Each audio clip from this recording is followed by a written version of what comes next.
Hi guys! Welcome back to my channel. So may bago tayong video ngayon dahil may nagtatanong kung ano nga ba ang unable to pay. Ayan po, yan ang pag-usapan po natin ngayon mga kaprobinsyana. At yun nga guys, pasok po tayo sa ating Shopee, din pupunta lang po tayo dito sa Me. Bubuksan po natin ang ating Shopee affiliate. At ngayon ito yung income ko ngayon at pupunta po tayo ng income. I-click po natin yan.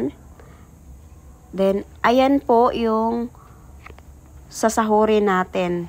Yung 3 billing. Pero every week po yung sahod niyan. Hindi po sabay. Ayan, dahil approve po yung payment settings natin. Yung akin po is approve na po. Kaya ang nakalagay dito is pending.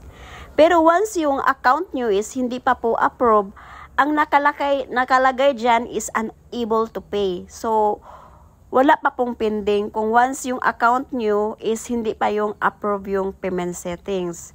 Pero yung account nyo po na approve na po, example, bago pa yung approve.